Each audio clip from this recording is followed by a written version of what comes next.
வில்வம் ஆன்மீக அன்பர்கள் அனைவருக்கும் அன்பான வணக்கம். நலம் தானே? இறையருள் குரு அருளால் எல்லாரும் நல்லா இருப்பீங்க. நமது வில்வம் ஆன்மீகம் சேனலில் நம்ம பல பதிவுகளை பார்த்துட்ருக்கோம். அதில் இன்றைய தலைப்பில் நாம் பார்க்க இருக்கிறது என்னன்னு பார்த்தீங்கன்னா, வீட்டில் தெய்வீக சக்தி மற்றும் குலதெய்வ அருள் நிலைத்திருக்க நம்முடைய நிலைவாசப்படியில் என்னென்ன செய்யணும், எப்படி செய்யணும், என்னவெல்லாம் செஞ்சால் நம்முடைய குடும்பம் மகிழ்ச்சியோட நிம்மதியாக சந்தோஷமாக ஆனந்தமாக இருக்கும். மேலும் நிலைவாசப்படியில் நாம் பூஜை செய்ய என்னென்ன அற்புதங்கள் ஆசீர்வாதங்கள் தெய்வ அருள்லாம் கிடைக்கும் அப்படிங்கிறத பற்றி தான் இப்போ இந்த பதிவில் நாம் பார்க்க போகிறோம். வீடியோவை ஸ்கிப் பண்ணாமல் கடைசி வரைக்கும் பொறுமையாக பாருங்கள். நான் சொல்லக்கூடிய தகவல்கள்லாம் நிச்சயம் உங்களுக்கு பயனுள்ளதாக இருக்கும். உங்களால் முடிந்த வரைக்கும் இந்த பூஜைகளையும் வழிபாடுகளையும் நீங்கள் தவறாமல் மேற்கொண்டீங்கன்னா நிச்சயம் நமது இல்லத்தில் சகல ஐஸ்வர்யங்களும் பெருகுங்கிறது ஆணித்தரமான உண்மை, சத்தியங்க. நிலைவாசல் படி பூஜைன்னு சொல்கிறீங்களேம்மா, அப்படின்னா என்ன அப்படின்னு எல்லாருக்கும் ஒரு எண்ணமும் கேள்வியும் மனசில் தோன்றும். ஒரு மனிதனுக்கு உயிர் எப்படி ரொம்ப முக்கியமோ, உடல் எப்படி ரொம்ப முக்கியமோ, அதே மாதிரி தாங்க ஒரு வீட்டுக்கும் நிலைவாசல் படிங்கிறது ரொம்ப ரொம்ப முக்கியமான ஒரு வழிங்க. அது அமையிற இடம், அது எப்படி அமைஞ்சிருக்கணும், நிலைவாசப்படியால் நமக்கும் நம்ம குடும்பத்துக்கும் தொடர்ந்து நடக்கக்கூடிய நல்ல நிகழ்வுகள், தீமைகள், இதை பற்றியெல்லாம் முதல்ல நம்ம தெரிஞ்சுக்குவோங்க. பொதுவாக நம்ம வீடு கட்டும்போது பார்த்திங்கன்னா முதல்ல நம்ம என்ன பூஜை பண்ணுவோம்? நிலைவாசல் படி பூஜை தான் பண்ணுவோம். அந்த பூஜை தான் ரொம்ப ரொம்ப முக்கியமான ஒரு பூஜை. அந்த நிலைவாசலுக்கு நம்ம பூஜை பண்ணுறதுனால தான் அது நிலைவாசல் படி பூஜைன்னு சொல்கிறோம். நம்ம அந்த நிலைவாசல் படியில் தான் பார்த்திங்கன்னா அனைத்து தெய்வ சக்திகளும் அந்த இடத்துல நிறைஞ்சிருக்குங்க. அதுவும் குறிப்பாக பார்த்திங்கன்னா நம்ம குலதெய்வம் அந்த நிலவாசப்படியில் தான் அப்படியே சாஷ்டானமாக அமர்ந்து நம்ம குலத்தையும் நம்ம குடியையும் நம்ம குடும்பத்தையும் அப்படியே கண்ணையுமே பாதுகாக்கிற மாதிரி பாதுகாத்து அப்படியே நம்மளை அவ்வளோ சந்தோஷமாக வச்சுருக்கோங்க. அப்போ அந்த நிலைவாசப்படியே நம்ம எவ்வளோ முக்கியமாக கருதி அதுக்கு எப்படியெல்லாம் நம்ம பூஜை செய்யணுங்கிறத அந்த முக்கியத்துவத்தை ஃபஸ்ட்டு நீங்கள் தெரிஞ்சுக்கோங்க, புரிஞ்சுக்கோங்க.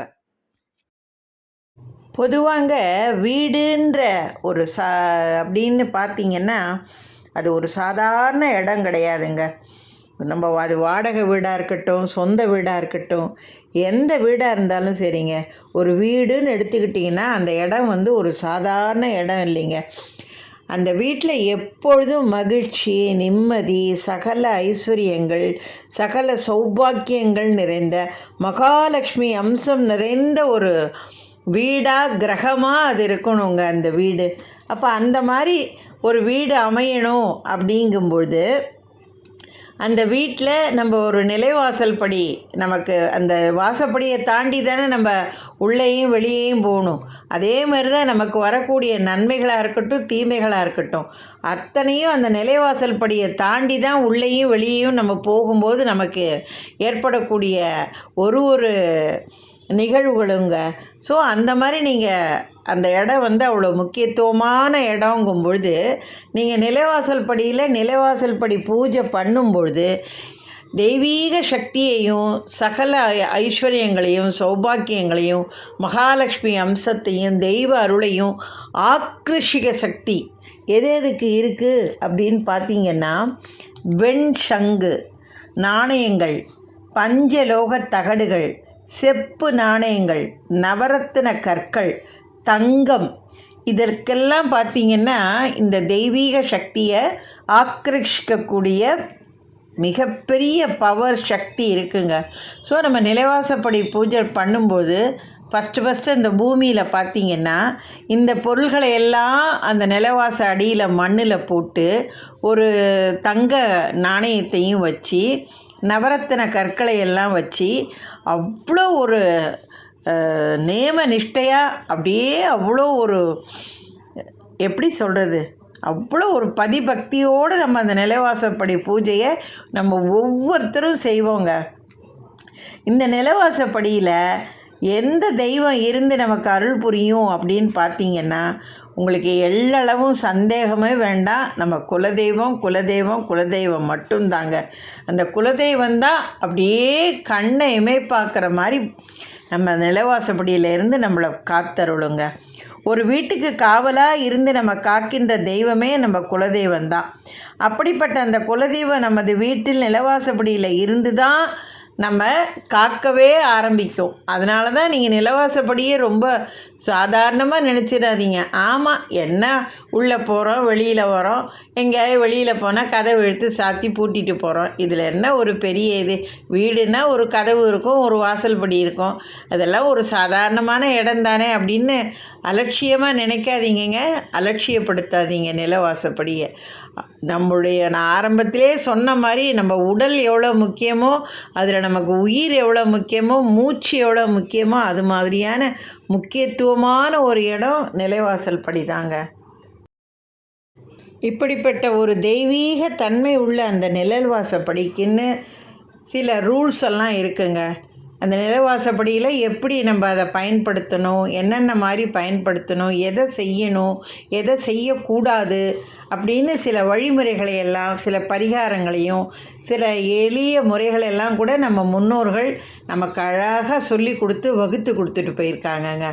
பொதுவாகவே நிலவாசப்படியில் நிற்கக்கூடாது, அந்த நிலவாசப்படியில் உட்காரக்கூடாது, நிலவாசப்படியில் குறுக்க நின்றுட்டு 2 பக்கமும் கொடுக்குறதோ வாங்குறதோ கூடாது.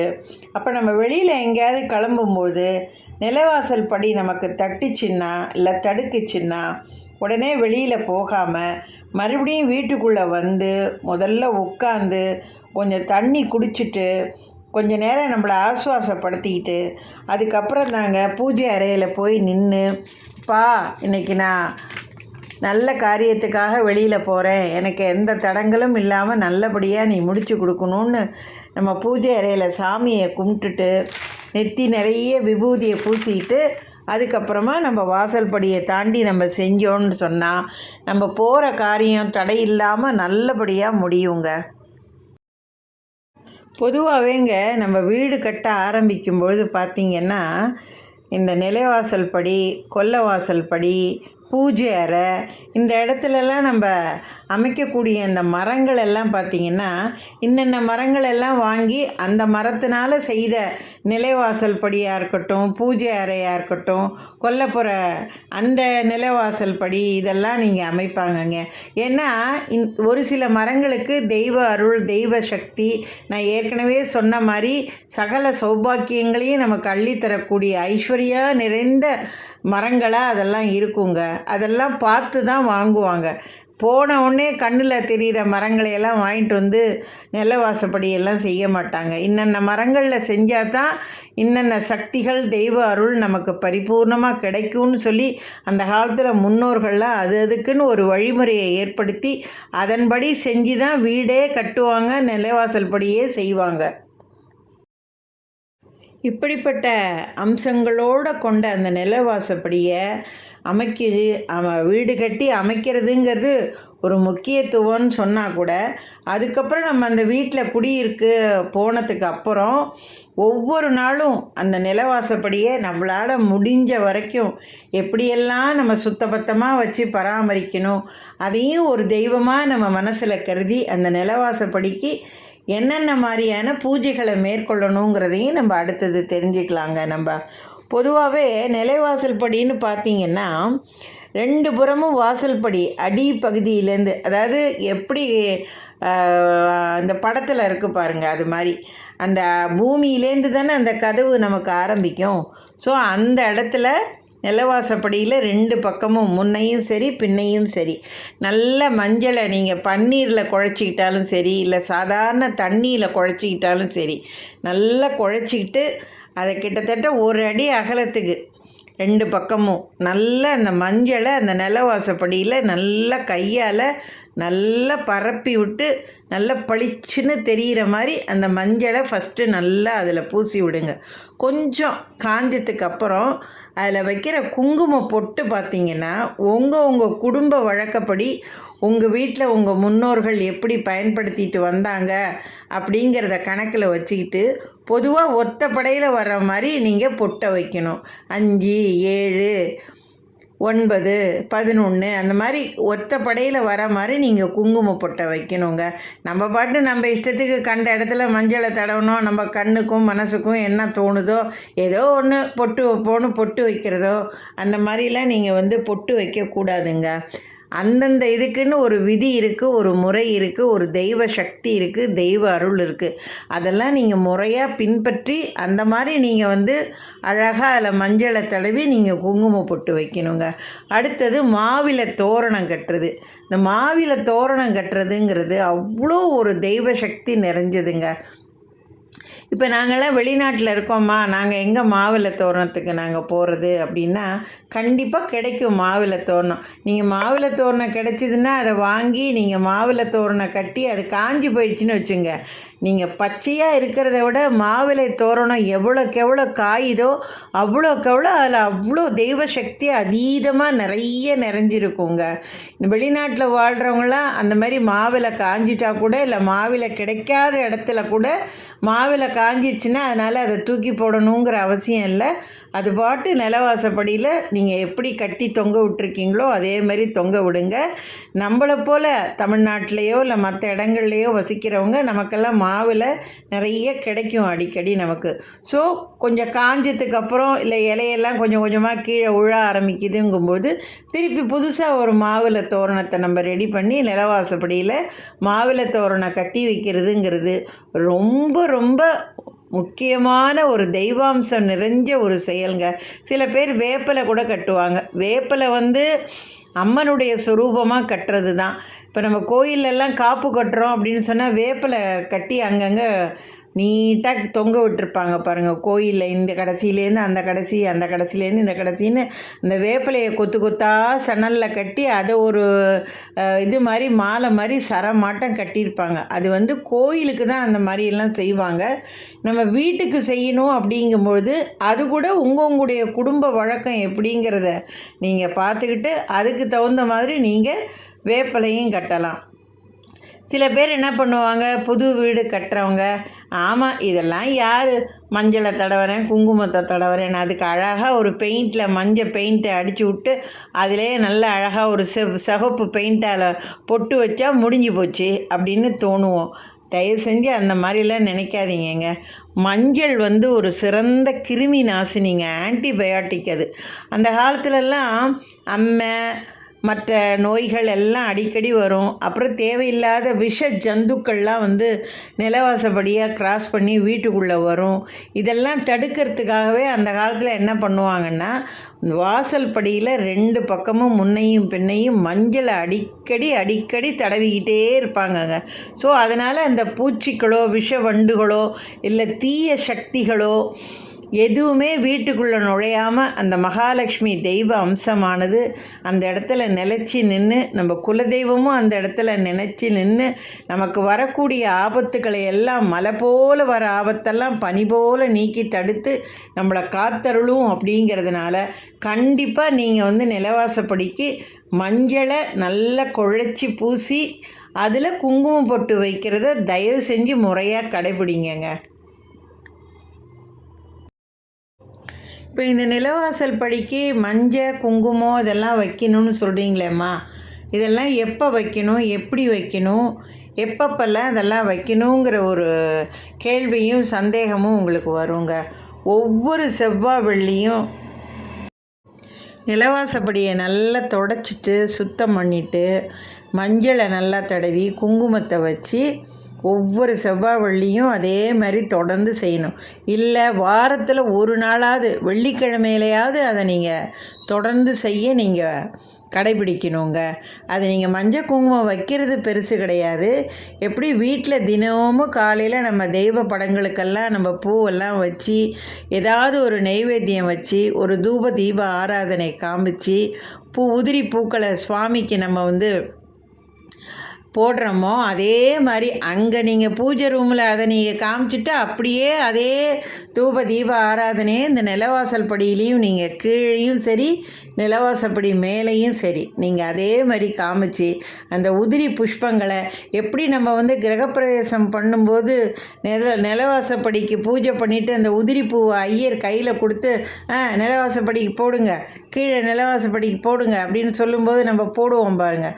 அதே மாதிரியே மனசுக்குள்ளே அந்த மாதிரி நீங்கள் பூவை நீங்கள் போடும்பொழுது மனசுக்குள்ளே உங்கள் குலதெய்வத்தையும் மகாலட்சுமியும் நீங்கள் மனசார வேண்டிக்கிட்டு, அம்மா என்றைக்கும் எங்கள் வீட்டில் நீங்கள் நிரந்தரமாக குடியிருந்து எங்களையும் எங்கள் குடும்பத்தையும் எங்கள் குலத்தையும் எங்கள் வம்சத்தையும் 7 ஜென்மத்தையும் 7 பிறப்பையும் நீங்கள் நல்லபடியாக காத்து அருளணுமான்னு நம்பிக்கையோடு கும்பிட்டு அந்த பூவை வந்து நிலவாசப்படியில் நம்ம போடணுங்க. நம்ம அதே போல் நிலவாசப்படியில் நம்ம வீட்டில் எப்படி பூஜை அறையில் தெய்வ படங்களுக்குன்னு காமாட்சி விளக்கு ஏற்றுறோம், இல்லை மண் அகல் விளக்கு ஏற்றுறோம், ஏதோ ஒரு விளக்கை நம்ம பூஜை அறையில் ஏற்றி எப்படி நம்ம வழிபடுறோமோ அதே மாதிரி நிலவாசப்படியிலையும் ஒரு மண் அகல் விளக்கை 2 பக்கமும் அழகாக நீங்கள் காலையிலையும் சரி மாலையிலையும் சரி தினமும் நீங்கள் ஏற்றி வச்சு கும்பிடணுங்க. நீங்கள் உங்களுக்கு ஒரு சந்தேகம் வரலாம், இதெல்லாம் தினமும் செய்யணுமாம்மா, தினம் கும்பிடணுமாம்மான்னு. தினம் சாப்பிட்றோமே, ஒரு நாளாவது நம்ம இன்றைக்கி சாப்பாடு வேண்டாம் நம்ம நாளைக்கு சாப்பிட்டுக்கலாம் அப்படின்னு நமக்கு தோணுதா? தோன்றதில்லைல்ல. அதே மாதிரி தாங்க இதுவும் தினமும் செய்யணும். ஒரு நாள் கூட தவற விடக்கூடாது. பெண்களாக இருந்தால் அந்த மாதவிடாய் காலத்தில் நீங்கள் அதை தவிர்த்துக்கிட்டு உங்கள் வீட்டில் வேறு யார் இருக்காங்களோ அவங்கள செய்ய சொல்லுங்கள். சில பேருக்கு சந்தேகம் வரும், எங்கள் வீட்டில் நாங்கள் 2 பேர் தாம்மா இருக்கோம், கணவன் மனைவி, என்னால் செய்ய முடியலன்னா எங்கள் வீட்டுக்காரவங்க செய்யலாமா, கணவர் செய்யலாமா அப்படின்னெல்லாம் உங்களுக்கு ஒரு சந்தேகம் வரும். தாராளமாக செய்யலாங்க. வீட்டில் யார் வேணாலும் செய்யலாம். நம்ம குடும்பத்தில் பையன், பொண்ணு, கணவர், மருமகள், அதுமாரி நம்ம குடும்பத்தில்னு யார் இருக்காங்களோ இருக்கிறவங்க யார் வேணாலும் இந்த வழிபாட்டை காலையிலையும் சாயந்தரமும் தவறாமல் செய்தீங்க அப்படின்னு சொன்னால் கண்கூட நீங்கள் கொஞ்சம் கொஞ்சமாக உங்கள் வீட்டில் ஒரு மகிழ்ச்சியும் நிம்மதியும் சந்தோஷமும் ஏற்படுறத நீங்கள் கண்கூட பார்ப்பீங்கங்க. நீங்கள் அப்புறம் சில வீடுகளெல்லாம் பார்த்தீங்கன்னா அந்த நிலைவாசல் படியில் திஷ்டிக்காகன்னு நிறைய திஷ்டிக்கு உண்டானதெல்லாம் கட்டி தொங்க விட்ருப்பாங்க. சோத்துக்கத்தாழை கட்டியிருப்பாங்க, படிகாரம், எலுமிச்சை பழத்தோட மிளகாயை சேர்த்து ஒரு நூலில் கோத்து கட்டி விட்ருப்பாங்க. சில பேர் லாடம், அந்த லாடத்தை கூட செவுத்தில் அடித்து வச்சுருப்பாங்க. இந்த மாதிரி நிலவாசப்படியில் வந்து திஷ்டிக்காகன்னு பார்த்திங்கன்னா நிறைய வச்சுருப்பாங்க. நான் திஷ்டிக்காக வைக்கிறேன்னு என்னென்ன திஷ்டிக்காக இருக்கோ அத்தனையும் கொண்டாந்து நான் நிலவாசப்படியில் வைக்கிறேன்னெல்லாம் வைக்காதீங்கங்க. இதில் ஏதாவது ஒரு இதை நீங்கள் திஷ்டிக்காக வைக்கிறேன்னு சொல்லி வைங்க, அதுவே போதும். அடுத்தது சில பேர் என்ன பண்ணுவாங்க, குலதெய்வ கோயிலேருந்து குலதெய்வ மண்ணை எடுத்துகிட்டு வந்து அதை கூட ஒரு மூட்டையாக கட்டி நிலவாசப்படியில் கட்டி தொங்க விடுவாங்க. அது ரொம்ப சிறப்புங்க. அது அவ்வளோ சாமானியத்தில் குலதெய்வ கோயிலேருந்து மண்ணை எடுத்துகிட்டு வந்துட முடியாதுங்க. அதுக்கு குலதெய்வத்தோட ஆசீர்வாதமும் உத்தரவும் இருந்தால் தான் நம்ம அந்த மண்ணையே கையால் தொட்டு எடுத்துகிட்டு வர முடியும். அந்த மாதிரி மட்டும் உங்களுக்கு குலதெய்வ மண் எடுக்க குலதெய்வ அருள் கொடுத்துடுச்சுன்னா அதை விட புண்ணியம் வேறு ஒன்றுமே கிடையாது. நீங்கள் அந்த குலதெய்வ மண்ணை எடுத்துகிட்டு வந்து நல்ல ஒரு மஞ்சள் துணியில் கொஞ்சம் மண்ணை போட்டு அதில் ₹1 நாணயம், ஒரு மஞ்சள் கிழங்கு வச்சு நல்ல மூட்டை மாதிரி கட்டி அதுக்கு மஞ்சள் குங்குமம்லாம் வச்சு அந்த மூட்டையை உங்கள் நிலவாசப்படியில் அழகாக கட்டி இந்த செவ்வாய் வெள்ளியில் தூப தீப ஆராதனை காமிச்சு சூடம் காட்டுறீங்க பாருங்கள், அதை அந்த குலதெய்வ மண் உள்ள அந்த மூட்டைக்கும் நீங்கள் காமிச்சிங்கன்னு சொன்னால் அடடா அடடா அடடா குலதெய்வம் அப்படியே நின்று பேசுங்க உங்கள் நிலவாசப்படியில். இதை நீங்கள் கொஞ்சம் கொஞ்சமாக கண்கூட நீங்கள் அதை பார்ப்பீங்க. நீங்கள் செய்யறதுக்கு முன்னாடி இருந்த நிலைமைக்கும் இந்த மாதிரியெல்லாம் நீங்கள் தொடர்ந்து செஞ்சதுக்கு அப்புறமும் உங்கள் வீட்டில் ஏற்படக்கூடிய நல்ல ஒரு சுப நிகழ்வுகள், சுப நிகழ்ச்சிகள், சந்தோஷம், நிம்மதி, மகிழ்ச்சி, நீங்கள் நினச்ச காரியெல்லாம் டக்குன்னு நிறைவேறதெல்லாம் பார்க்கும்போது உங்களையும் அறியாமல் குலதெய்வத்தால் நீங்கள் ரொம்ப கட்டுண்டு போவீங்க. இதை நீங்கள் உங்கள் அனுபவத்தில் தாங்க நீங்கள் பார்க்கலாம் சொல்கிறத விட. இவ்வளோ அற்புதங்கள் நிறைந்த, இவ்வளோ முக்கியத்துவம் வாய்ந்த அந்த நிலவாசப்படியை இதுவரைக்கும் யாரும் கவனிக்காமல் ஏனோ தானோன்னு அலட்சியமாக இருந்தவங்க யாராக இருந்தாலும், அது என்னையும் சேர்த்து தாங்க நான் சொல்கிறேன். இனிமேலாவது அந்த நிலவாசப்படிக்கு நம்ம ஒரு முக்கியத்துவம் கொடுத்து, அந்த நிலவாசப்படிக்குன்னு ஒரு பூஜையை நம்ம தொடர்ந்து செஞ்சுக்கிட்டே வந்தோம்னா, நமக்கும் நம்ம குலத்திற்கும் நமது குடும்பத்திற்கும் காவல் தெய்வமாக அந்த குலதெய்வம் நின்று நம்மளை காத்து நிற்குங்க. அதில் எந்தவித மாற்று கருத்தும் இல்லை, சந்தேகமும் இல்லைங்க. நம்ம குலதெய்வம் அந்த நிலவாசப்படியில் நின்று நம்ம காக்கிறதுனால நம்ம வீட்டில் என்றைக்குங்க மன நிம்மதி, சந்தோஷம், மகிழ்ச்சி, உடல் ஆரோக்கியம், குழந்தை பாக்கியம், வியாபாரம், தொழில் அப்படின்னு ஒவ்வொரு நிகழ்வுகளையுங்க நமக்கு அளவுக்கு அதிகமான நல்ல பலன்களையும், சகல செல்வங்களையும், சௌபாக்கியங்களையும் அருமையாக அள்ளி கொடுக்குங்கிறத சத்தியமான ஒரு உண்மைங்க. இதை தொடர்ந்து எல்லாரும் செய்யுங்க. இதுவரைக்கும் செய்யலைனாலும் இனிமேலாவது செய்யுங்க. ஸோ இன்றைய பதிவில் நாம் தெரிந்து கொண்ட அத்தனை விஷயங்களும் உங்களுக்கும் சரி, எல்லாருக்கும் சரி நன்மை அளிக்கக்கூடிய பதிவாக அமைஞ்சிருக்கும்னு நான் நம்புகிறேங்க. இந்த பதிவை உங்களுடைய உற்றார், உறவினர், நண்பர்கள் அனைவருக்கும் பகிர்ந்து அனுப்புங்க. இது போன்ற நல்ல பயனுள்ள ஆன்மீக தகவல்களை நீங்கள் தொடர்ந்து பெறணும்னு சொன்னால் என்னுடைய வில்வம் ஆன்மீகம் சேனலை சப்ஸ்கிரைப் செய்யுங்க, லைக் பண்ணுங்கள், ஆல் பெல் சிம்பலை கிளிக் பண்ணிக்கோங்க. என்னுடைய எல்லா வீடியோவும் தொடர்ந்து உங்களுக்கு கிடைச்சிக்கிட்டே இருக்கும். எனக்கு நல்ல ஆதரவு கொடுங்க. இது போன்ற நல்ல தகவல்களோட அடுத்த பதிவில் உங்கள் அனைவரையும் நான் சந்திக்கிறேங்க. நன்றி, வணக்கம். வாழ்க வளமுடன்.